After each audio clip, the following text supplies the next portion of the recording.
Hello, xin chào các bạn. Cái clip ngày hôm nay là cái clip đầu tiên mà Tiến bắt đầu vào cái công việc làm vlog. Và Tiến muốn chia sẻ với các bạn một tí xíu về cái lý do mà Tiến thực hiện và Tiến bắt đầu làm những cái chuỗi vlog như thế này. Đây là cái clip đầu tiên cho nên là Tiến cũng rất là hồi hộp, không biết là mình có quen với máy quay hay không, cũng như là không biết là mình sẽ lên đây mình nói cái gì với các bạn. Nhưng mà cái nguyện vọng mong muốn của Tiến cũng chỉ là một cái kênh để Tiến có thể chia sẻ với các bạn những cái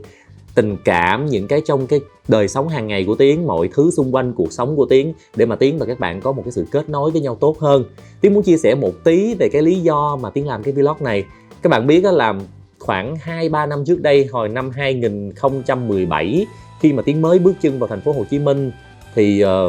Tiến cũng có xây dựng cái kênh YouTube của mình rồi. Nhưng mà các bạn biết từ 2017 cho tới 2019, hết 2 năm 2019 luôn, Tiến làm rất là nhiều những cái MV ca nhạc khác nhau. Và các bạn biết là sẽ đi tìm nhạc sĩ nè, rồi mua bài, mua vở, mua các bài hát nè, để mà mình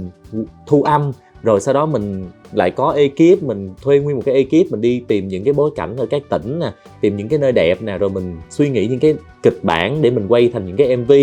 Thì các bạn biết có một cái điều rất là buồn, đó là sau 2 năm mấy trời, Tiến tốn rất là nhiều công sức, rất là nhiều thời gian và rất là nhiều tiền bạc nữa để quay những cái MV như vậy. Thì các bạn biết là cái số lượng người subscribe kênh của Tiến trên YouTube chưa tới 4.000 người nữa. Trời, đau buồn lắm luôn, thật sự rất là buồn, và cảm thấy là ôi, cái việc mà có một cái nút bạc như mọi người thật là một cái điều rất là xa vời. Bởi vì nút bạc thì như các bạn biết rồi, phải 100.000 người subscribe kênh YouTube của mình thì mình mới được cái nút bạc. Mà Tiến cố gắng 2 năm mấy trời làm rất là nhiều sản phẩm âm nhạc về MV nè, rồi xong rồi Tiến còn quay những cái bài cover lại những cái bài hát hit của mọi người, rồi Tiến hát lại các nhạc xưa, nhạc của các nghệ sĩ lớn đâu nữa. Làm rất là nhiều thứ nhưng mà chả được cái gì cả, chỉ được có hơn 4.000 người thôi. Thì đó là 4.000 người mà trong cái mối quan hệ của mình, rồi một số ít những cái người quan tâm yêu thương mình thôi, chứ còn không có tiếp cận được với một cái lượng lớn những cái người theo dõi mình đâu. Thì Tiến nghĩ trời, 100.000 người là một cái điều hết sức xa vời. Bây giờ 2 năm mới được 4.000, chỉ muốn 40.000 thì Tiến phải cần tới 20 năm, mà muốn 80.000 thì Tiến cần tới 40 năm. Ôi thôi, cuộc đời Tiến sẽ không có đủ dài để mà Tiến đạt được cái nút bạc, hay thậm chí là cái nút vàng là một cái điều rất là viển vông, không bao giờ có thể nghĩ tới được đâu. Thì một cái cơ duyên rất là may, đó là trong những cái lần vừa qua, các bạn biết là Tiến hết sức bất ngờ và Tiến cảm thấy hết sức là thú vị, cũng như là Tiến khám phá được nhiều hơn ở cái bản thân của mình. Đó là khi mà Tiến bắt đầu làm cái series phim đam mỹ Tiến Romance. Thì các bạn biết là sau khi mà ra 3 tập phim đầu tiên, tập 1, tập 2, tập 3 thôi, và đặc biệt là sau cái tập 2 là các bạn biết là số lượng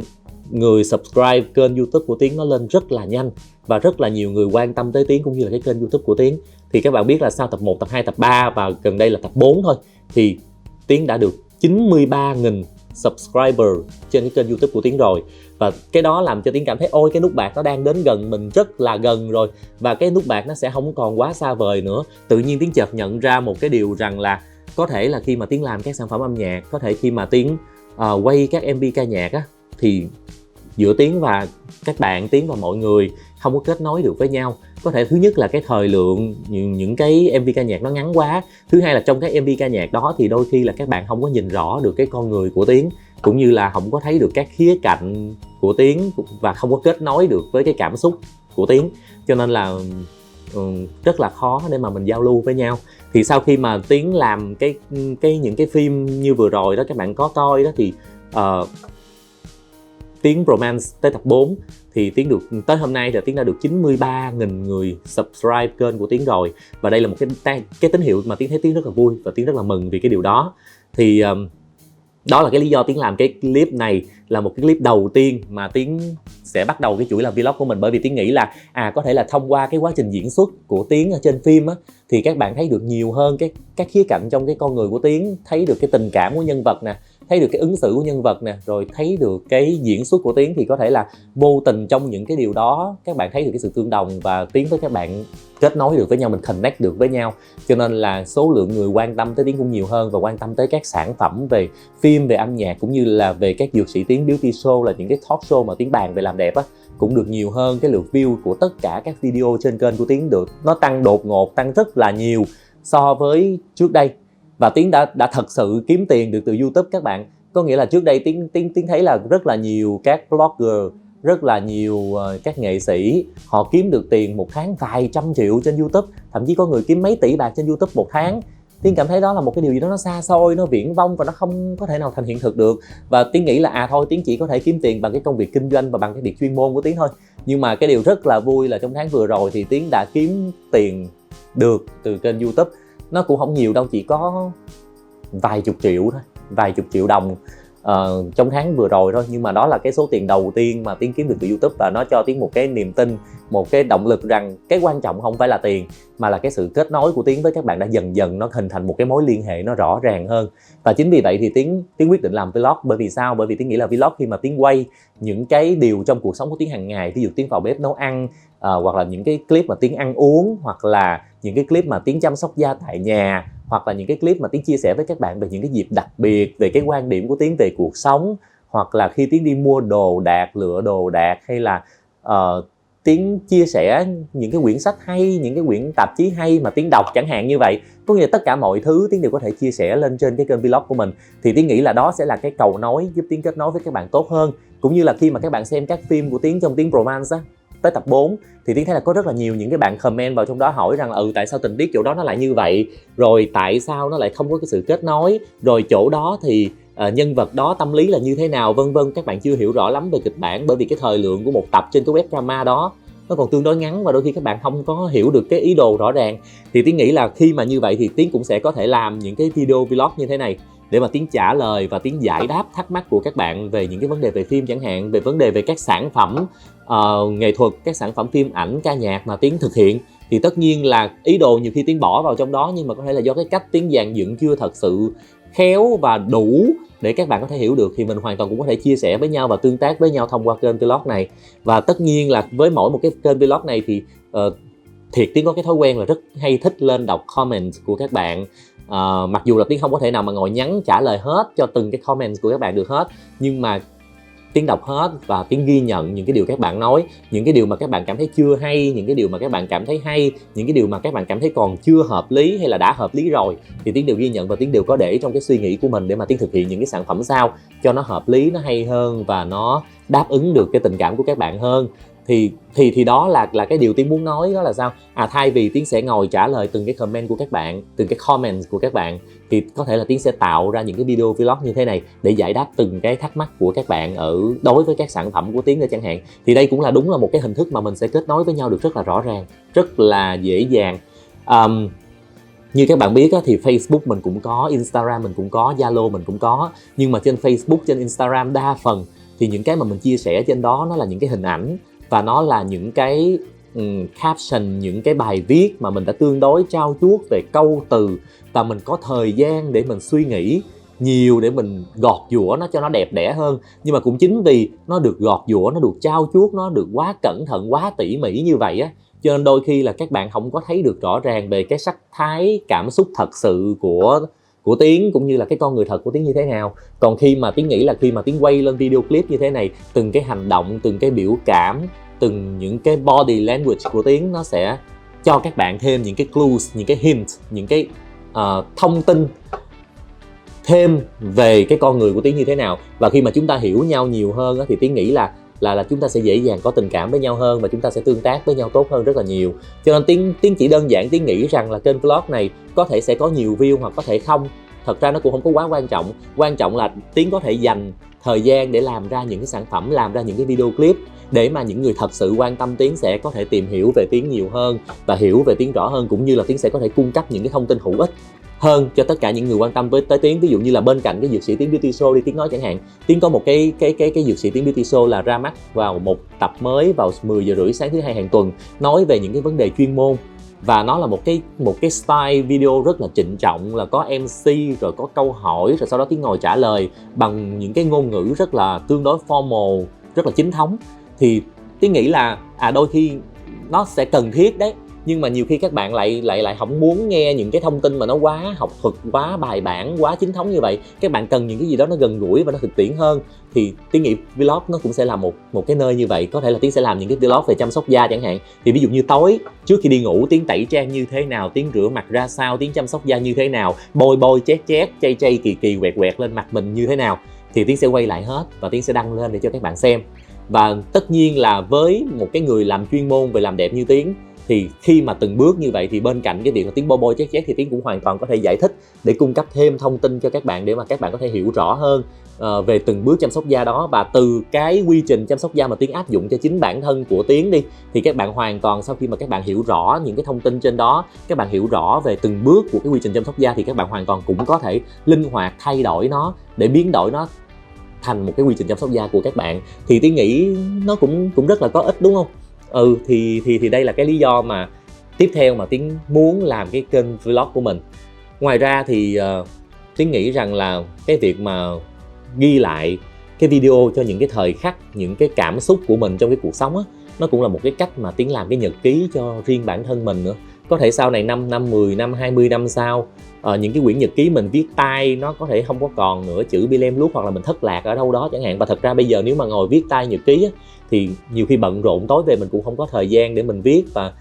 thiệt ra là Tiến cũng hơi làm biếng cái mảng đó nữa. Hồi xưa thì rất là hay viết, nhưng mà bây giờ bị làm biếng cái mảng đó rồi. Thì Tiến nghĩ là Tiến quay những cái kênh vlog này, ví dụ như đi tiệc có một cái gì đó vui, hoặc là ngày hôm đó có một cái chuyện gì đó buồn, thì Tiến hoàn toàn cũng thể ghi vlog này lại, rồi sau đó Tiến chia sẻ với mọi người để mọi người đồng cảm với Tiến. Hoặc là nếu mà không ai xem thì đơn giản là sau này Tiến sẽ quay lại để xem là hồi xưa 5-7 năm trước mình đã từng ngây thơ, đã từng vụng dại như thế nào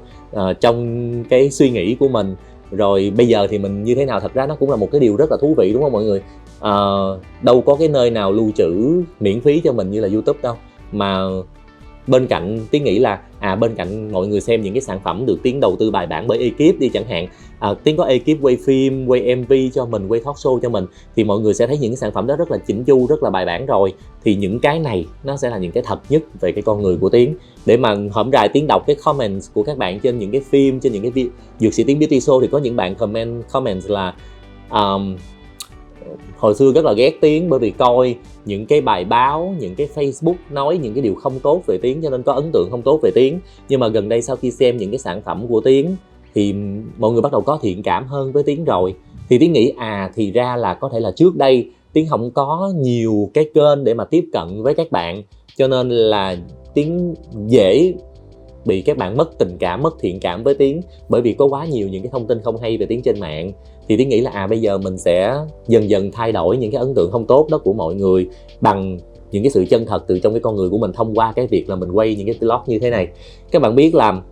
có những cái giai đoạn là Tiến stress khủng khiếp luôn. Đó là cái giai đoạn mà năm 2017 khi mà Tiến mới bước chân vào Sài Gòn, thì Tiến bị một cái việc đó làm cái giải Nam Vương Người Việt Thế Giới năm 2017 đó. Lúc đó là các bạn biết Tiến khủng hoảng về tinh thần luôn, không có dám bước ra đường nữa, bởi vì các bạn biết sau khi đạt giải xong Tiến bị rất là nhiều báo chí chửi bởi vì không xứng đáng thế này thế nọ thế kia. Thì cái đó thôi mình không nói tới rồi. Nhưng mà một cái điều quan trọng nữa là có rất là nhiều người gửi inbox vào cho Tiến với những cái tin nhắn dạng là mày bước ra đường đi tao sẽ bắn mày vỡ sọ, hoặc là mày bước ra đường đi rồi tao sẽ đâm mày lòi phèo lòi ruột gì đó. Trời, cảm thấy rất là sợ luôn. Đó là cái lần đầu tiên một cái thằng nhóc ở dưới quê bước chân lên Sài Gòn mà nhận được quá nhiều cái sự khủng hoảng về tinh thần như vậy. Không dám bước chân ra khỏi nhà luôn. 3-4 ngày đó liên tục là chỉ nằm ru rú trong phòng, vừa cảm thấy buồn, vừa cảm thấy tủi, vừa cảm thấy bị hụt hẫng, bị tổn thương, bị xúc phạm, mà vừa cảm thấy sợ hãi thật sự nữa các bạn. Sợ hãi với tất cả mọi người xung quanh mình luôn. Lúc đó là stress căng thẳng dữ lắm. Rồi sau này mình dần dần mình lớn lên hơn trong cái mặt tâm hồn của mình cứng cáp hơn rồi. Thì bắt đầu mình biết rằng là bây giờ khi mà mọi người đã có cái định kiến, cái thành kiến như vậy về mình rồi, thì mình sẽ cần phải làm cái gì để dần dần thay đổi đó. Và đó là cái lý do mà các bạn thấy là trong những cái năm vừa qua thì Tiến tham gia, Tiến hoạt động rất là nhiều. Có nghĩa là về cái mặt chuyên môn thì Tiến vẫn cố gắng hoàn thiện bản thân mình nhiều hơn. Tiến vẫn càng ngày càng cố gắng để đưa bản thân mình tiến bộ hơn trong cái lĩnh vực thẩm mỹ, làm đẹp rồi mỹ phẩm này nọ. Các bạn thấy là Tiến có rất là nhiều những cái talk show, những cái hội thảo, những cái sách, Tiến viết sách nè, rồi tạp chí nè, rồi bài báo nè về chuyên môn, để mà ngày càng khẳng định mình hơn trong cái lĩnh vực thẩm mỹ, để mình biết được rằng là cái công việc chính của mình và cái con người chính thức, cái thế mạnh của mình nó nằm ở đâu. Rồi bên cạnh đó thì Tiến cũng làm những cái hoạt động liên quan tới nghệ thuật, tới showbiz, và đặc biệt là Tiến bắt đầu làm phim. Thì Tiến cảm thấy là cái việc mà Tiến quyết định làm cái series phim đó là một cái điều hết sức đúng đắn, bởi vì nhờ vào cái series phim đó Tiến dần dần kết nối được với tất cả mọi người nhiều hơn, và mọi người bắt đầu quan tâm tới Tiến theo một cái hướng thiện cảm và tích cực hơn trước đây rất là nhiều. Thì đây là một cái điều mà Tiến cũng muốn gửi lời cảm ơn tới tất cả những cái người, tất cả những bạn đã quan tâm, đã subscribe kênh YouTube của Tiến, cũng như là đã cho Tiến rất là nhiều những cái lời động viên. Các bạn biết là không có cái gì vui bằng khi mà Tiến đăng gần đây nè, khi mà Tiến có rất là nhiều những cái subscriber trên cái kênh của Tiến rồi á, thì Tiến đăng những cái hình ảnh hậu trường nè, hoặc là ảnh của Tiến nè trên cái tab cộng đồng của YouTube á, thì mọi người biết không là nhận được rất nhiều những cái phản hồi tích cực luôn. Các bạn like cái hình đó rồi xong các bạn còn vào, các bạn comment trên cái hình đó với những cái lời rất là tích cực và rất là động viên Tiến, làm Tiến cảm thấy thì cuối cùng là mình cũng đã kết nối được với các bạn rồi. Và đó là cái điều mà động lực để mà Tiến quyết định là Tiến sẽ xây dựng thêm trên cái kênh YouTube của mình một cái playlist riêng cho các video về vlogs, có nghĩa là Tiến sẽ chia sẻ mọi điều về cái cuộc sống của mình. Thì Tiến nghĩ đơn giản lắm, cái vlog này nó không phải là những cái nội dung gì quá phức tạp, quá cầu kỳ đâu, nhưng mà Tiến cũng bắt đầu đầu tư máy quay nè, cũng bắt đầu học cách đánh sáng nè, rồi cũng bắt đầu học cách set up âm thanh, rồi tự cắt dựng phim này nọ, và Tiến tự làm hết chứ Tiến không nhờ ekip, để mà mình đưa ra những cái gì đó chân thật nhất và là chính cái con người của mình trong đó chẳng hạn. Thì có thể là trong những cái số vlog đầu tiên này mọi người sẽ thấy là có thể đánh sáng chưa tốt lắm, có thể là chưa thật sự là đẹp đẽ lắm về mặt hình ảnh, âm thanh cũng chưa có trau chuốt lắm chẳng hạn. Nhưng mà mọi người cứ bỏ qua đi, và Tiến hứa với mọi người là Tiến sẽ càng ngày càng học nhiều hơn, nghiên cứu nhiều hơn để mà Tiến làm ra những cái video vlog càng ngày càng đẹp hơn. Tiến có tham khảo rất là nhiều những cái kênh vlog của các bạn khác đang làm vlog rất là thành công, thì Tiến cũng thấy thật ra những cái kênh mà thành công nhất á, nó không phải là những cái kênh mà màu mè kỹ thuật nhiều đâu, hay là không phải là những cái kênh bày vẽ quá nhiều đâu, mà nó là những cái kênh rất là chân thật. Thì Tiến thấy là chỉ cần mà chân thật là nó sẽ tiếp cận được với mọi người rất là nhiều và rất là dễ dàng. Và đây cũng là cái định hướng của Tiến sắp tới. Thì Tiến nghĩ là sau cái video vlog này, quay xong cái vlog này xong, cái clip đầu tiên này nè, và Tiến sẽ làm một cái vlog, đó là Tiến sẽ nấu ăn tại nhà. Tiến sẽ nấu 4 món ốc tại nhà. Tiến sẽ chế biến theo cái phương thức riêng của Tiến chẳng hạn. Tại vì nhiều khi á, các bạn biết á, làm ở cái vai trò là một cái dược sĩ và một cái người bào chế mỹ phẩm á, thì mình luôn luôn mình làm RD là Research and Development, có nghĩa là mình phải nghiên cứu và phát triển, có nghĩa mình phải luôn luôn nghiên cứu và nghĩ ngợi ra nhiều cái công thức mới, nhiều cái cách phối hợp các thành phần mới để sao cho ra một cái sản phẩm mới nó tốt, nó mang lại hiệu quả tốt cho mọi người. Thì Tiến nghĩ cái nấu ăn nó cũng sẽ tương tự như vậy. Cho nên là nhiều khi có những cái món ăn Tiến nghĩ ra mà nó có thể là chưa thành hiện thực và nó chưa có được triển khai ở bất kỳ nơi đâu, thì Tiến sẽ thử Tiến làm. Và Tiến thử coi là sau khi làm xong Tiến sẽ trực tiếp Tiến ngồi Tiến ăn chính cái món mà Tiến tự chế ra luôn, và coi là nó có thực sự là ngon hay không, và Tiến sẽ review cho mọi người. Nếu mà cái hướng đi đó, cái cách pha trộn đó mà nó không ngon thì mọi người sẽ tránh. Còn nếu như mà Tiến nấu mà Tiến cảm thấy là ăn vẫn ngon, vẫn ok, thì có thể nó là một cái gợi ý để cho mọi người có thể thử. Cũng là những món cũ đó nhưng mà mình chế biến theo cách mới, thử xem nó là như thế nào. Tiến thì không phải là một cái người có quá nhiều kinh nghiệm trong nấu ăn đâu, nhưng mà Tiến nghĩ là càng không có kinh nghiệm thì mình sẽ càng có nhiều cái ý tưởng nó đủ điên rồ, đủ mới mẻ để mình làm thử coi nó là như thế nào khi mà mình phối trộn các loại nguyên liệu khác nhau vào trong một cái món cũ. Cái clip đó thì Tiến sẽ đăng sau cái clip này, và Tiến sẽ cố gắng ra đều đặn hàng tuần, mỗi tuần một cái clip vlog như thế, để mà mình dần dần mình kết nối với nhau nhiều hơn, mình gần với nhau nhiều hơn. Và có thể clip đầu tiên thì Tiến nói chuyện nó sẽ hơi chán, bởi vì nếu mà cho Tiến nói chuyện về chuyên môn, Tiến nói chuyện mà về chuyên môn á, thì Tiến không có ngán gì đâu. Tiến ngồi Tiến nói chuyện, Tiến thậm chí là Tiến đứng dậy ở trong các buổi hội thảo á, nhiều khi là 4 tiếng hay 8 tiếng một ngày Tiến vẫn nói được. Nhưng mà các bạn biết là khi mà mình nói về cái thế mạnh của mình, cái chuyên môn về thẩm mỹ làm đẹp là thế mạnh của Tiến rồi. Nhưng mà nếu như mà Tiến kêu mà Tiến cầm micro Tiến hát thôi, các bạn biết hồi xưa cầm micro lên hát thôi, mặc dù là một cái bài hát mà rất là quen thuộc luôn, nhiều khi các anh chị nghệ sĩ cũng nói là mày hát bài đó tủ của mày rất là hay đó Tiến, nhưng mà cứ lên sân khấu, mặc dù là nhạc đệm nó cũng như vậy, tông nhạc hợp âm nó cũng như vậy, và mình đã tập dượt với ban nhạc rất là nhiều lần rồi, nhưng mà lên sân khấu là mình vẫn rung như cái lần đầu. Các bạn biết có những lần Tiến lên sân khấu Tiến hát mà Tiến cầm micro mà chân nó rung, đứng không vững luôn ấy. Mặc dù là các anh chị động viên rất nhiều là bài đó Tiến hát được chứ không phải là Tiến hát dở đâu, nhưng mà mình vẫn rung. Đấy, thì Tiến đang rất là hy vọng là cái việc mà Tiến quay vlog này cho các bạn xem, nó cũng sẽ giúp Tiến phần nào làm quen với camera, làm quen với cái việc quay hình, để mà thật sự là Tiến có thể là diễn xuất mọi thứ, đồ các thứ ha, nó tốt hơn. Các bạn biết cái lần đầu tiên mà khi Tiến mới lên thành phố Hồ Chí Minh và Tiến quay cái MV đầu tiên của Tiến trên này, đó là cái MV mà Anh Biết Anh Đã Sai đó, là Tiến và ekip đi xuống tận Hồ Cốc ở dưới Vũng Tàu quay đó các bạn. mà các bạn biết trời ơi cái lần đầu tiên nó quay mọi người rất là vất vả với Tiến luôn. Cái đợt mà quay cái MV Anh Biết Anh Đã Sai là có cả chị Ngọc Huyền nè, anh Hòa Hiệp nè, anh Bá Thắng nè, đi chung với Tiến xuống dưới Hồ Cốc để chỉ cho Tiến quay cái MV đó. Mà mọi người biết vất vả tới mức hả,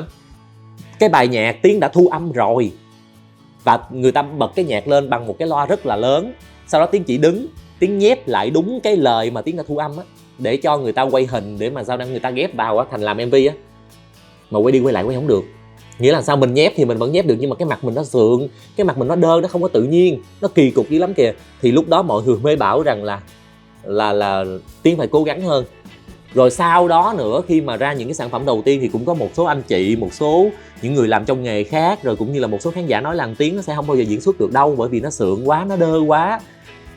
Kể cả đứng hát tại một chỗ thôi, đứng hát nhép thôi mà nó làm còn không được nữa thì nó làm sao mà nó quay phim quay hình gì được. Và đó cũng là cái lý do mà làm cho Tiến mất niềm tin vào bản thân dữ lắm. Tiến không có nghĩ rằng là sẽ có ngày mà mình dám sản xuất phim và mình đóng vai chính trong cái phim của mình sản xuất như vậy đâu. Không bao giờ Tiến nghĩ tới luôn. Bởi vì Tiến tin vào cái điều mà mọi người nói, đó là cái Tiến tin vào cái việc rằng là Tiến không có khả năng diễn xuất. Nhưng mà tới bây giờ, sau khi mà làm một loạt phim và càng ngày càng nhận được nhiều tình cảm của mọi người á, thì Tiến nhận ra một cái điều rằng là thật ra con người mình á, mình chỉ không thể làm được những cái điều mà mình không tin. Nghĩa là chỉ cần mình tin là mình làm được thì nhất định sẽ có một ngày mình làm được. Có thể chắc chắn những lần đầu tiên mình làm sẽ rất là dở, rất là tệ, nhưng mà chỉ cần mình giữ cái niềm tin đó, mà mình vững cái đam mê đó, thì dần dần mình sẽ làm được. Và các bạn biết, chính những cái lời động viên của các bạn trên Facebook của Tiến, cũng như là trên cái tab cộng đồng YouTube của Tiến, cũng như là trong cái comments mà các bạn để lại cho Tiến ở trong những cái phim của Tiến á, nó là một cái nguồn động lực rất là lớn, và là một cái nguồn động viên, và nó là một cái nguồn sức mạnh để Tiến tiếp tục làm tiếp cái đam mê của mình. Nếu trước đây cái đam mê của Tiến chỉ là ca hát thôi á, thì bây giờ đam mê của Tiến lại có thêm diễn xuất nữa. Và Tiến cảm thấy là Tiến rất là ưng ý với cái việc rằng là mình làm sản xuất phim. Bởi vì khi mình làm sản xuất phim như vậy, mình có thể nghĩ ra một cái cuộc đời cho cái nhân vật. Nó sẽ có những cái éo le, những cái số phận của nhân vật, và sau đó mình sẽ dần dần mình giải quyết những cái vấn đề đó như thế nào. Tiến rất là thích trong cái việc là suy nghĩ và sáng tạo để mà đưa cái nhân vật, để viết nên cái số phận cho một cái nhân vật nào đó. Tiến cảm thấy Tiến rất thích về cái điều đó. Và khi mình lại được thủ vai trong chính cái nhân vật với cái số phận mà mình viết ra nữa, mình cảm thấy mình thỏa mãn lắm kìa. Bởi vì có thể là có những cái điều mà mình muốn gửi gắm vào trong đó chẳng hạn, thì mình hoàn toàn có thể gửi gắm vào trong kịch bản của mình, hoặc là vào trong cái lời hát. Cái nguyên nhân mà hồi xưa mà Tiến bắt đầu Tiến làm phim cũng dễ thương lắm các bạn, là bởi vì á, Tiến thấy là sau 2 năm mấy 3 năm trời Tiến hát hoài, hát mãi mà không có ai nghe, chứ kênh YouTube chỉ có 4.000 sub thôi à. Cho nên là mới nghĩ tới cái việc là thôi bây giờ mình làm phim đi, rồi gán làm cái phim cho hay để người ta coi phim. Cái lâu lâu mình lén mình chèn cái nhạc của mình vô trong phim, cái là coi như khán giả bắt buộc phải nghe. Thì lúc đầu làm á, Tiến chỉ nghĩ là làm phim với một cái mục đích là ép khán giả phải nghe nhạc của mình thôi. Nhưng mà cuối cùng Tiến không ngờ là Tiến lại nhận được nhiều tình cảm của các bạn như bây giờ. Tiến nghĩ là cái nút bạc nó đã rất là gần với Tiến rồi. Và nếu Tiến tiếp tục Tiến cố gắng hơn nữa, thì Tiến nghĩ rằng là càng ngày cái kênh của Tiến sẽ phát triển nhiều hơn, và Tiến sẽ đạt được nhiều cái thành tựu khác hơn, chứ không chỉ đơn thuần là một cái nút bạc của YouTube đâu. Nhưng mà đây là cái thành quả đầu tiên mà làm cho Tiến rất là vui và rất là có động lực. Và các bạn ơi, các bạn thật sự là Tiến rất cảm ơn các bạn vì những cái comment của các bạn để lại trong phim của Tiến, hoặc là để lại ở các bài post của Tiến ở trên tab cộng đồng của YouTube. Bởi vì nó là cái nguồn động lực cho Tiến rất là lớn. Và bây giờ Tiến thật sự là Tiến mê phim rồi. Chứ còn hồi xưa là Tiến chỉ biết là cố gắng tìm một cái bài nào đó thật là hay để hát thôi. Nhưng mà đúng là có vẻ như là Tiến chưa có duyên lắm với cái nghiệp ca hát hay sao á. Cứ cố gắng dữ lắm rồi nhưng mà cũng chưa thật sự là đạt được cái thành công nào ở màn ca hát. Nhưng mà Tiến vẫn sẽ đam mê thôi, và Tiến vẫn sẽ hát. Bây giờ là khi mọi người đã xem Tiến đóng phim rồi, thì nếu mà lâu mọi người hơi nhàm chán với phim quá, hoặc là trong thời gian chờ ra tập mới, thì mọi người có thể xem thử Tiến hát coi như thế nào. Hoặc là nghe Tiến hát chán quá thì mọi người có thể xem những cái vlog này của Tiến như thế nào, để coi là ông Tiến ông chia sẻ cái gì, ông nói cái gì, ông tâm tình cái gì, để mình hiểu nhau hơn. Hoặc là thậm chí là những bạn nào cảm thấy cần cái thông tin về làm đẹp, thì các bạn cũng có thể xem kênh của Tiến là một cái nơi để mà các bạn có thêm những cái thông tin về làm đẹp, những cái phương thức làm đẹp, những cái kiến thức làm đẹp, cũng như những cái sản phẩm làm đẹp nó sẽ như thế nào. Thì tất cả Tiến sẽ chia sẻ trên cái kênh YouTube này của mình. Và Tiến sẽ cố gắng để mà ra những cái video clip nó thật là đều đặn để phục vụ mọi người. Và cái vlog này nó cũng là một trong những cái tâm huyết nhất của Tiến, bởi vì là Tiến sẽ tự thực hiện mà tự mình quay nè, tự mình set up nè, tự mình dựng nè. Và Tiến cũng đang trong cái quá trình Tiến mày mò, Tiến học. Các bạn biết là hổm rày cái mùa dịch này nè, là ở nhà là làm được rất nhiều thứ, nấu ăn, rồi tập thể dục, rồi đọc sách, rồi nghiên cứu những cái lĩnh vực mới mà mình chưa từng nghĩ là mình sẽ có thể làm được. Thì cái làm vlog này nó cũng vậy, Tiến sẽ bắt đầu làm. Và Tiến nghĩ rằng là bây giờ Tiến chưa có kỳ vọng gì quá nhiều ở cái kết quả của cái vlog này đâu. Chỉ đơn thuần là Tiến sẽ quay bất cứ một cái gì Tiến thích ở trong cái cuộc sống của mình, và Tiến sẽ chia sẻ với các bạn. Và tất cả những ai mà quan tâm tới Tiến, cũng như là quan tâm tới những cái sản phẩm của Tiến, thì có thể là xem cái vlog này để bắt đầu mình chia sẻ với nhau nhiều hơn các bạn nhé. Thì Tiến nghĩ là với cái vlog số đầu tiên á, thì nó chỉ như vậy thôi. Và nếu như các bạn muốn nghe cái gì, muốn biết cái gì thêm, hay là muốn Tiến chia sẻ cái gì, thì các bạn cứ đừng ngại ngần mà các bạn comment ở dưới cái vlog này, và Tiến sẽ xem đó là một cái gợi ý để Tiến làm cái chủ đề tiếp theo cho những cái số vlog tiếp theo của Tiến, để chia sẻ tới tất cả mọi người. Và bây giờ thì trước khi tạm biệt thì các bạn nhớ là hãy subscribe kênh YouTube của Tiến và nhấn vào hình ảnh cái chuông, để mà bất cứ khi nào Tiến có lên một cái clip mới, một cái video mới, thì YouTube sẽ thông báo cho các bạn nhé. Và bây giờ thì xin chào tạm biệt các bạn, và hẹn gặp lại các bạn ở trong những cái phim, những cái dự án âm nhạc, cũng như là những cái số vlog tiếp theo của Tiến. Bye bye.